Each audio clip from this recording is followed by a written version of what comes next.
बिहार में बढ़ते कोरोना को देख भाकपा ने शुरू किया Covid help centre. Help centre के जरिए अस्पताल, एम्बुलेंस और ऑक्सीजन की लोग ले सकेंगे जानकारी।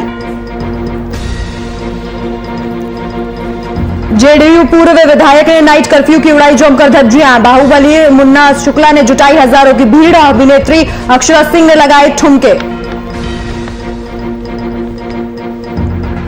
कटिहार मेडिकल कॉलेज में आरटीपीसीआर टेस्ट के लिए वसूली की जा रही मोटी रकम। शिकायत के बाद जिलाधिकारी ने लिया संज्ञान, कार्रवाई के दिए निर्देश। और कोरोना के मद्देनजर मुजफ्फरपुर डीएम का बड़ा फैसला, सप्ताह में 3 दिन बंद रहेंगी सभी दुकानें, उल्लंघन करने वालों पर होगी कार्रवाई।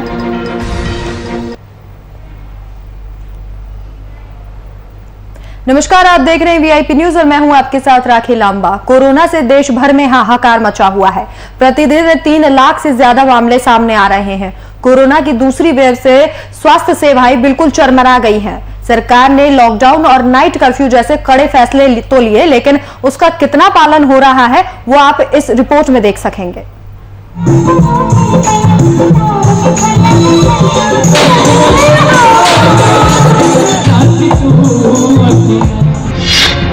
बिहार में जान से ज्यादा जश्न जरूरी। नाइट कर्फ्यू में बाहुबली मुन्ना शुक्ला की डांस पार्टी। हजारों की भीड़ के बीच अक्षरा सिंह के ठुमके। सुशासन बाबू की गाइडलाइन की उड़ाई धज्जियां। आज पूरा देश कोरोना से जंग लड़ रहा है। जंग नहीं बल्कि यूं कहें कि महाजंग लड़ रहा है। जो स्वस्थ है वो घरों में रहकर जंग लड़ रहे हैं और जो संक्रमित हैं वो अस्पतालों के सामने कतारों में लग गए। कोरोना के दूसरे वेव से देश की स्वास्थ्य व्यवस्था बिल्कुल चरमरा गई है। कहीं ऑक्सीजन की कमी, कहीं बेड की कमी, तो कहीं डॉक्टर्स की। कोरोना की महाजंग में देश के सामने कई बाधाएं, कई कठिनाइयां और कई संकट सामने आ रहे हैं। कोरोना से जंग जारी है। सरकारें इस जंग में लॉकडाउन और नाइट कर्फ्यू जैसे कड़े फैसलों को हथियार के तौर पर इस्तेमाल कर रही है, लेकिन ऐसे में सरकारों के ही कुछ प्रतिनिधि ऐसे हैं जो सरेआम सरकारी गाइडलाइन की धज्जियां उड़ा रहे हैं।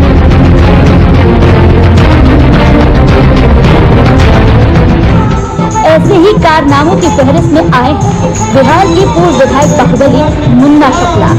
तस्वीरों में देखिए कैसे सरेआम कोरोना गाइडलाइन की धज्जियां उड़ा रहे हैं। इन्हें ना कोरोना का खौफ है, ना प्रशासन के डंडे का। ये तस्वीर उस परिवार की है जहां प्रतिनिधि इतने हैं कि आप गिनने पर आ जाओ तो उंगलियों का सहारा ले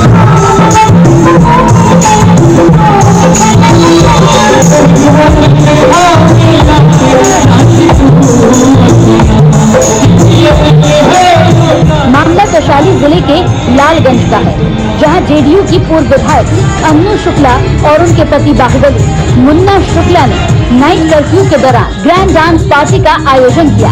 उपलक्ष्य क्या था? मुन्ना शुक्ला के भतीजे का उपनयन संस्कार, जहां हजारों की भीड़ बुलाई गई और भीड़ आती भी क्यों ना। भोजपुर की माने जाने वाली हस्ती जो आ रहे थे अभिनेत्री अक्षरा सिंह, जिनके लाखों फॉलोवर हैं, वो ऐसी भयावह परिस्थिति में कोरोना से जंग लड़ने के बजाय ठुमके लगाती नजर आई। रात भर हुई इस पार्टी में नाइट कर्फ्यू का जमकर मजाक उड़ाया गया। तो 2 लाइन आरव और अरमान के लिए इसी गाने से शुरुआत करना चाहती हूँ। साथ ही जितने उपस्थित वहाँ पीछे महिलाएं, जितनी हमारी बहनें, माताएं, जितने। आश्चर्य की बात तो ये रही कि बाहुबली ने इस दौरान अपने बाहुबल को भी दिखाने से गुरेज नहीं किया। देखिए कैसे एक सरकारी बॉडीगार्ड जिसे सुरक्षा की जिम्मेदारी दी गई है, उसने खुद डांस का आनंद उठाते हुए कार्बाइन से ताबड़तोड़ फायरिंग की। बहरहाल इतना सब कुछ होने के बाद प्रशासन पर सवाल खड़ा होना तो लाजमी है। हालांकि प्रशासन ने मामले पर त्वरित कार्रवाई करते हुए कार्यक्रम में शामिल अभिनेत्री अक्षरा सिंह समेत 200 लोगों के खिलाफ प्राथमिकी दर्ज कर ली है। ऐसे में वीआईपी न्यूज का प्रशासन से सीधा सवाल, क्या जान से ज्यादा जरूरी है जश्न? बिना अनुमति कैसे आयोजित किया गया कार्यक्रम? किसकी अनुमति से बुलाई गई हजारों की भीड़? बाहुबल के सामने सरकार नतमस्तक क्यों? अक्षरा के ठुमकों को देख मौजूदा लोग क्यों भूले कोरोना? ऐसे कारनामों से कैसे जीतेंगे कोरोना से जंग? वीआईपी न्यूज के लिए सुमित मिश्रा की रिपोर्ट।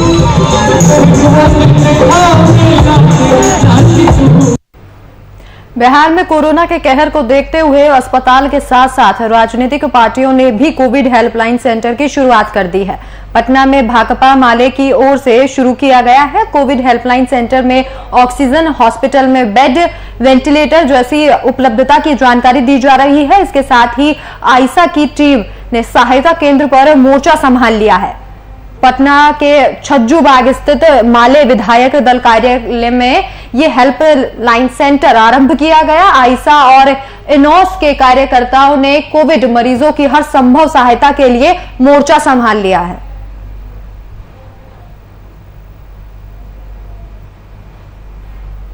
आरवाईए आइसा के तमाम साथियों द्वारा इस कोविड की महामारी में जिस तरह से पटना और बिहार में लोगों को काफ़ी परेशानियों का सामना करना पड़ रहा है, बेड की किल्लतें झेलनी पड़ रही है, ऑक्सीजन सप्लाई की तमाम समुचित सूचनाएं लोगों के पास नहीं जा रही है, तो इन्हीं तमाम चीज़ों को देखते हुए CPI-ML आइसा आरवाईए के साथियों ने ये एक प्रयास है हम लोगों का कि तमाम कोविड के जो पेशेंट हैं उनकी हम मदद कर सकें, इस पैनिक सिचुएशन में लोगों को मदद कर सके, उन्हें तमाम सुविधाएं मुहैया करा सके। इसलिए हम लोगों ने हेल्पलाइन नंबर जारी किया है जिसके माध्यम से हम लोगों तक समुचित सूचनाएं पहुंचा सकें। CPI-ML आरवाईए आइसा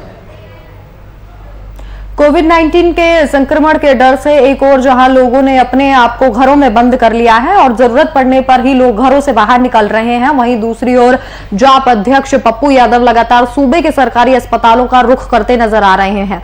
एक बार फिर पप्पू यादव पटना के PMCH अस्पताल पहुंचकर भर्ती कोरोना मरीजों से उनका हालचाल जाना और उनके परिजनों की समस्याओं को सुना।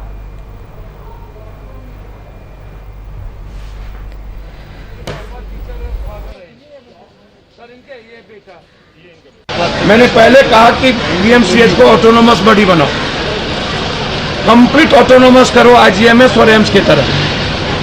NMCS तो किसी को ज्यादा ही नहीं चाहिए। मैंने कहा वो मौत का कुआं है और वहां पर जल्लाद लोग बैठे हैं मारने के लिए पहले से, और सरकार ने तो शमशान को सजा दिया है दुल्हन की तरह।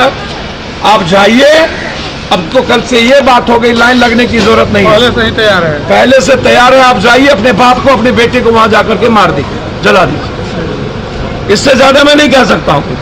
एडमिट है और कोई मीनिंग नहीं है यहाँ पर। मीनिंग नहीं, बेचैनी जैसा बोल रहे हैं कि है, और वो इलाज चल रहा है उनका? जी इलाज हो रहा है अभी, पर आप आश्वस्त है इलाज जो चल रहा है? नहीं, आश्वस्त तो नहीं, तो बोल रहे हैं पापा कि कोई डॉक्टर वगैरह नहीं आ रहे हैं खास, मतलब कोई डॉक्टर, तो पापा तो ये कोऑर्डिनेटर है अभी, एग्रीकल्चर कोऑर्डिनेटर।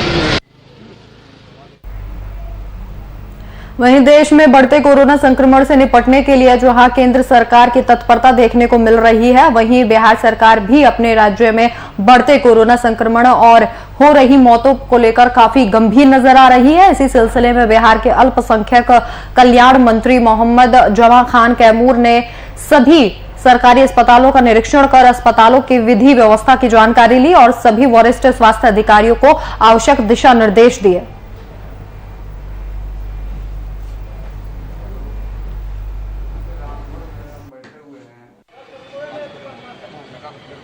मैं सुबह से निकला हूँ, चैनपुर, चांद, हरिगामा, सदर, भगवानपुर, मोहनिया गया, 2-3 अस्पताल में गया, यहाँ भी आया हूँ। यहाँ पे देखा, बात हुआ, हमारे प्रभारी यहाँ है, यहाँ पे भरा हुआ सिलेंडर नहीं है, जो मुझे दुख है इस चीज़ का, होना चाहिए था, पर आज रातों रात तक आ जाएगा। चूँकि सिलेंडर और ऑक्सीजन पर्याप्त मात्रा में जिला के अंदर रहेगा।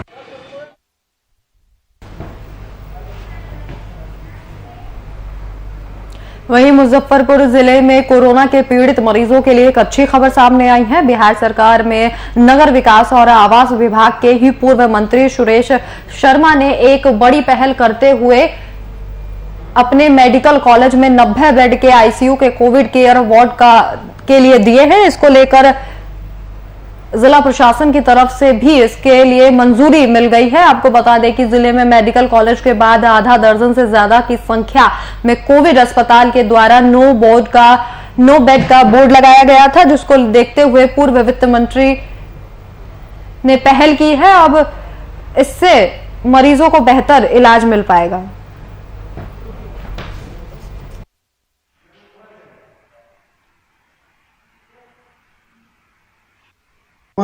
पूरे विश्वव्यापी और मुजफ्फरपुर में बहुत ही दुखद स्थिति में हम लोगों को पहुंचा दिया है। हमने इस दुखद स्थिति में अपने भाइयों और मुजफ्फरपुर के वासियों के लिए उसमें 90 बेड का हमने कोरोना केयर के लिए सुरक्षित किया है और वह 1-2 दिन के अंदर उसमें कोरोना पेशेंट का, अन्य पेशेंट का तो हॉस्पिटल चल ही रहा है, कोरोना पेशेंट के लिए विशेष व्यवस्था की गई है जिसके अलग से मार्ग बनाया गया है, जिसमें हर तरह की उनकी सुविधा दी जाएगी ताकि मुजफ्फरपुर और इसके इर्द गिर्द के लोगों को इस महामारी से बचाया जा सके।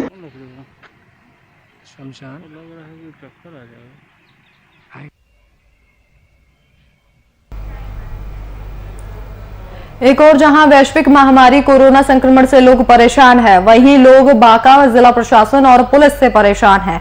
एक तो खबर भी लीजिए और दूसरी तरफ कैदियों से बदतर मार भी खाइए। मामला बांका का है जहां पुलिस ने एक पत्रकार के साथ मारपीट की, जिसका जिले के सभी पत्रकार विरोध कर रहे हैं और इस पर कार्रवाई की मांग कर रहे हैं। सबसे पहले कि दोषी जो कि हमको मारा है अजीत यादव, थाना मैनेजर, और मारने के बाद हम जब थाना प्रभारी के पास भी गए, उन्होंने भी कोई संज्ञान में नहीं लिया, ना ही उसको डांटा कहीं। जिसने मारा उसका नाम क्या था? अजीत यादव नाम है उसका। होमगार्ड जो है? नहीं, थाना मैनेजर है। अच्छा। और पूर्व में भी उनके बेटे ने एक 11 मार्च को शिवरात्रि के दिन उनके बेटे के द्वारा एक माने कि गांव के लड़के के साथ चाकूबाजी हुआ था और भी अभी व्यक्ति फरार है, वो उसकी भी गिरफ्तारी अभी तक नहीं। बांका से निकलती है, काफी पुरानी अखबार है, उसके संवाददाता के साथ मारपीट की घटना हुई और कल उन्हें 7-8 पुलिस कर्मियों ने मिलकर थाना परिसर में ही मारपीट किया है। और इसके पूर्व में अगर हम जाते हैं तो हमारे शैलेंद्र झा जी जो हैं, अमरपुर के काफी वरिष्ठ पत्रकार हैं बांका जिला के, उनके साथ भी अमरपुर वीडियो ने दुर्व्यवहार किया और उन्हें अपमानित करते हुए, लज्जित करते हुए अनाप शनाप बयान किया, अनर्गल बयानबाजी की, और उसमें भी अभी तक कार्रवाई नगण्य है। इसके बाद हम अगर देखेंगे तो एक उमेश कुमार यादव नाम के एक पत्रकार हैं जो खबरों की तह तक चैनल के ब्यूरो चीफ हैं, उनके साथ भी जो है जब उन्होंने पशु तस्करी से संबंधित खबरों को लगाने का काम किया तो प्रशासनिक अधिकारियों द्वारा, यहाँ तक कि जयपुर थाना के द्वारा उन पर दबाव दिया गया, उनके परिवार वालों को हड़काया गया, परेशान किया गया। तो आए दिन इस तरह की जो मामला होते रहते हैं, इसमें कहीं ना कहीं प्रशासनिक आला अधिकारियों, चाहे वरीय अधिकारी हो या स्थानीय प्रशासन हो, दोनों की मिलीभगत के बिना यह संभव नहीं है। और आज तक केवल कार्रवाई का आश्वासन दिया गया है, किसी भी पत्रकारों को प्रताड़ित करने के एवज में कोई भी कार्रवाई आज तक पुलिस पदाधिकारी या जिला प्रशासन के जो भी सहयोगी अधिकारी है उन पर नहीं की गई है, चाहे बीडीओ हो, थानेदार हो, इंस्पेक्टर हो। यहाँ तक कि षड्यंत्र के तहत पत्रकारों को फंसाने का भी काम किया जाता है। एक मामला आया था बौसी भलजोर चेक पोस्ट पर, जिसमें एक स्थानीय रिपोर्टर है Ankit Kumar, silk TV portal में बेचारे काम करते थे, और वो उन्होंने जब मवेशियों की तस्करी दिखाई, जो गोवंश के रक्षक की बात करते हैं, गो हत्या पर रोक लगाने की बात करते हैं, वैसे सरकार जो के शासनकाल में, जो डबल इंजन की सरकार है, ऐसे शासनकाल में जब पशुओं की तस्करी हो रही थी भरे ट्रक में, तो वीडियो भी उसका वायरल हुआ, उसकी खबर चली कई टीवी चैनलों में, कई स्थानीय लोकल पोर्टल्स में। लेकिन हुआ क्या? हुआ जस्ट उसके विपरीत। ना ही पुलिस के अधिकारियों पर कार्रवाई हुई, जबकि वहां पर पैसा लेके गाड़ी पार करवाने की बात हो रही थी, लेकिन हुआ इसके एवज में ये कि पत्रकार के ऊपर ही मुकदमा करा दिया गया स्थानीय एएसआई के द्वारा कि आप सरकारी कार्य में बाधा कर रहे थे, आप ये कर रहे थे, आप वो कर रहे थे। तो कहने का मतलब ये है कि अगर आप लोकतंत्र नहीं चाहते हैं, अगर आप तानाशाही चाहते हैं, तो आप बंद करा दें। आप कह दें सीएम साहब से, आप कह दें डीएम साहब से, आप कह दें और भी बड़े साहबों से, हुक्मरानों से कि हमें मीडिया का साथ नहीं चाहिए। क्यों केवल मीडिया आपके सुख को ही दिखाने का काम करेगी? क्या मीडिया कभी सुखी हो पाएगा? आज कोविड हो या किसी भी तरह की, आज कोविड महामारी 1 साल से हमारे भारत में पैर पसारे हुए हैं। हम लोग दिन रात जो है एक करके हर एक तरह की खबरें, चाहे वो प्रवासी श्रमिकों के आने की खबर हो, चाहे वो अस्पताल की कोई व्यवस्था हो, चाहे वो क्वारंटाइन सेंटर की कोई व्यवस्था हो, हम लोग जनता की हक हकूक की लड़ाई लड़ते रहते हैं कलम की हथियार बदौलत। हम लोगों ने कभी जो है अपशब्द का प्रयोग नहीं किया। हम लोग हमेशा सम्मानित व्यक्तियों के साथ सम्मानीय व्यवहार करते हैं, आम आदमियों के साथ उनकी समस्याओं का दुख दर्द का जो है हम लोग समाधान करते हैं। लेकिन आज हमारी समस्या सुनने वाला शायद कोई नहीं है। हम वीआईपी न्यूज के माध्यम से, अपने दर्शकों के माध्यम से, सीएम साहब से, डीएम साहब से और प्रधानमंत्री से यही निवेदन करना चाहेंगे कि मीडिया कर्मियों को, कैमरामैन हो, स्थानीय अखबार के रिपोर्टर हो, इलेक्ट्रॉनिक्स मीडिया के चैनल हो, कोई भी पत्रकार हो, सबके साथ सम्मानजनक व्यवहार होना चाहिए और किसी के साथ अन्याय, अत्याचार और सौतेला व्यवहार नहीं किया जाना चाहिए। यहां तक कि खबर संकलन के दौरान भी कई पत्रकारों को थानाध्यक्ष के द्वारा जानकारी तक नहीं दी जाती है। वो बताते हैं कि ड्यूटी अफसर वो हैं, वो बताते हैं ड्यूटी अफसर वो हैं, फिर इंस्पेक्टर बोलते हैं कि नहीं, आपको तो सारा जानकारी थानाध्यक्ष ही देंगे। यहां तक कि जिला प्रशासन के द्वारा भी कुछ चुनिंदा पत्रकारों को ही बुलाकर प्रेस कॉन्फ्रेंस कर लिया जाता है। क्या अन्य पत्रकारों को यह राइट नहीं है? क्या यह अधिकार उनका नहीं है कि उन्हें भी सारी सूचनाएं मिले? बस इन्हीं शब्दों के साथ मैं कुमार आनंद, वीआईपी न्यूज 12/8 से। एक और पूरा देश और विश्व कोरोना संक्रमण से जूझ रहा है। लोगों को हर कोई मदद करने की कोशिश कर रहा है। वहीं कटिहार के मेडिकल कॉलेज में संक्रमितों से आरटी-पीसीआर टेस्ट जांच पर अधिक रकम वसूली की जा रही है। बताते चले कि कटिहार मेडिकल कॉलेज आरजेडी के राज्यसभा सांसद अहमद अशफाक करीम का है। इधर इस अवसर पर लाभ में बदलने का आरोप लगा रहे हैं। मामला सामने आने पर कॉलेज मैनेजमेंट ने चुप्पी साध ली है। वहीं जिला अधिकारी उद्यान मिश्र ने जांच कर कार्रवाई का भरोसा दिलाया है।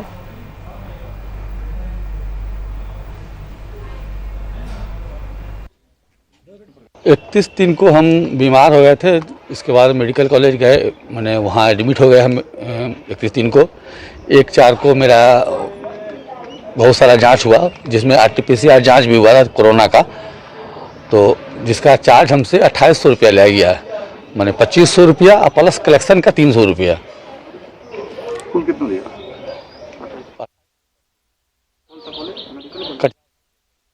तो आपके ये जो कलेक्शन आपके बेड पर आकर के या घर नहीं, घर पे नहीं। हम जब वहाँ एडमिट है तो घर पे आने का मतलब क्या बनता है? हम वहाँ एडमिट हैं, अपने बेड पर से उठ के उसके जहाँ पे जांच होता था उस कैंपस में जाके तब वहाँ जांच करवाया। हाँ, कटिहार मेडिकल कॉलेज के बारे में भी आप लोग के माध्यम से मुझे पता चला कि आरटी-पीसीआर टेस्ट के लिए जो रेट्स सरकार ने तय किए हैं उनसे अधिक रेट्स लिए जा रहे हैं। मैंने सिविल सर्जन महोदय को बोला है कि वो उसकी जांच करेंगे और अगर ये सही पाया जाएगा तो उन पर जो भी कार्रवाई की जानी होगी वो हम लोग तुरंत गति से करेंगे।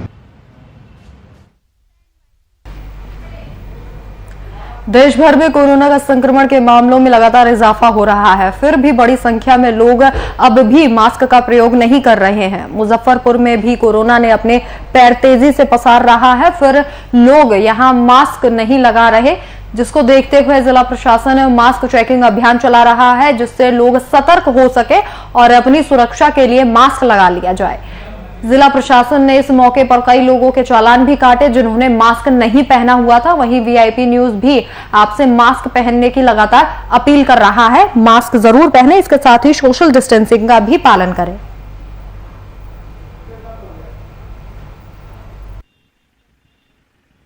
वरीय पदाधिकारी का आदेशानुसार हम लोग अपना ड्यूटी कर्तव्य पे रह करके धूप को धूप हम लोगों ने नहीं समझा और अपना ड्यूटी को कर्तव्य समझते हुए निभाते हुए अपने ड्यूटी में जो मास्क नहीं लगाए हुए हैं लॉकडाउन के तहत, या ऐसे भी जो 2 आदमी है या 3 आदमी है मास्क नहीं लगाए हुए हैं, उनको चालान काटा जा रहा है। और जो बहाना करते हैं उनको हिदायत दिया जाता है कि आपके सुरक्षा के लिए है और एक आप राज्य का जिम्मेदार नागरिक होने के नाते आपका भी फर्ज बनता है कि आप जब भी घर से बाहर निकले मास्क लगाकर निकले ताकि इस महामारी से बचाव हो सके।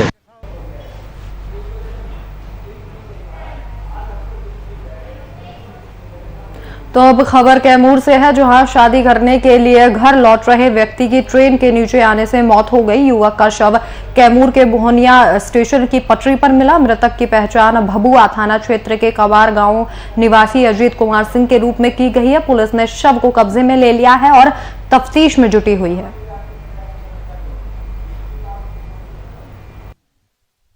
तो ये क्या है कि आ रहे थे दिल्ली से ट्रेन से आए और आ रहे थे तो हम लोग को सूचना मिला रात को 9 बजे।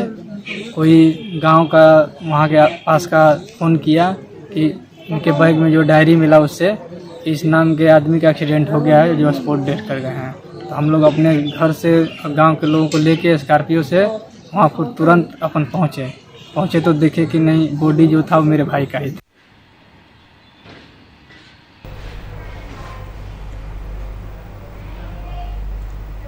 समस्तीपुर पुलिस को एक बड़ी सफलता हाथ लगी है। पुलिस ने कुख्यात अपराधी को गिरफ्तार करने में सफलता हासिल की है। अपराधी ताजपुर में हुए 3 लाख के लूटकांड सहित कई कांडों में शामिल था। पुलिस ने अपराधी के पास से एक देसी कट्टा भी बरामद कर लिया है।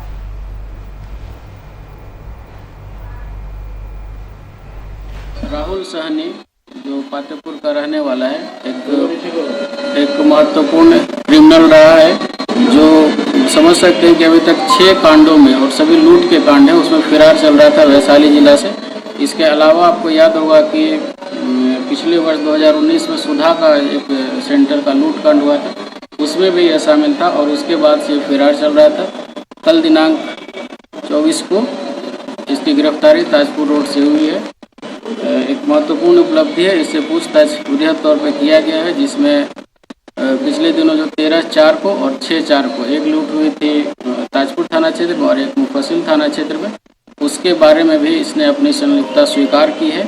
इसके अलावा इसका एक पूर्व साथी जो यहाँ का रहने वाला था समस्तीपुर का, उसकी गिरफ्तारी पूर्व में हो चुकी है। वो बिट्टू चौधरी को दिनांक 23/4 को मुसरीघरारी थाना से गिरफ्तार करके जेल भेजा जा चुका है।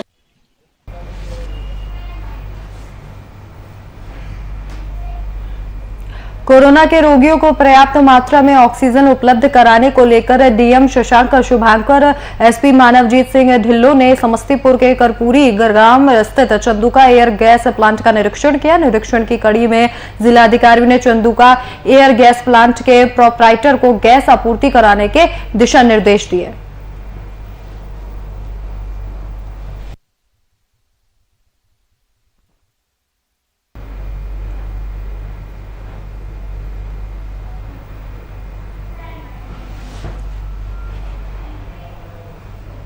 वहीं भागलपुर जिले में लगातार बढ़ रहे संक्रमण को देखते हुए भागलपुर के कई सामाजिक और सांस्कृतिक संगठनों ने बैठक कर जिला प्रशासन को पत्र लिखा है। पत्र के माध्यम से सभी सामाजिक संगठनों के लोगों ने वैश्विक महामारी से बचाव को लेकर सामाजिक संगठनों के साथ कदम से कदम मिलाकर चलने की बात कही। बैठक के दौरान डॉक्टर अजय कुमार सिंह, देव ज्योति मुखर्जी, जयंत जलद सहित कई सामाजिक कार्यकर्ता मौजूद रहे।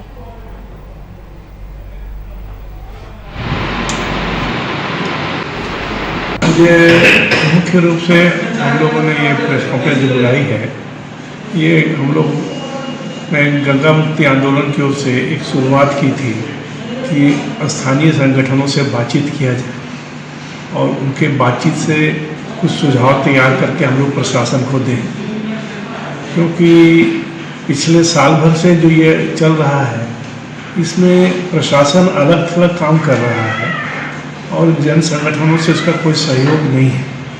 लोग अपने मन से कभी रोटी बांटते हैं, कभी अनाज बांटते हैं, पैसा बांटते हैं, मास्क बांटते हैं, लेकिन जो मिलजुल करके जो काम होना चाहिए, जैसे पल्स पोलियो में होता था, उस तरह का काम नहीं हो रहा था।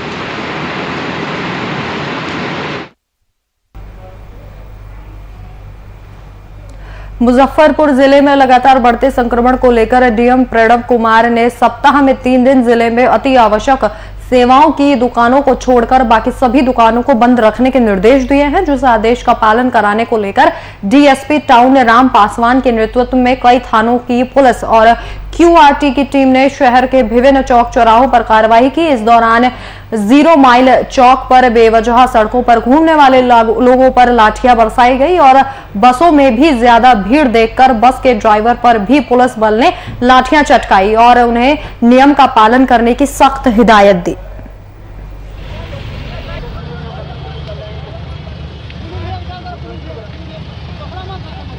मुजफ्फरपुर शहर में शुक्रवार, शनिवार और रविवार का पूर्णतः लॉकडाउन आवश्यक सेवाओं को छोड़कर जिला पदाधिकारी महोदय के द्वारा आदेशित किया गया है।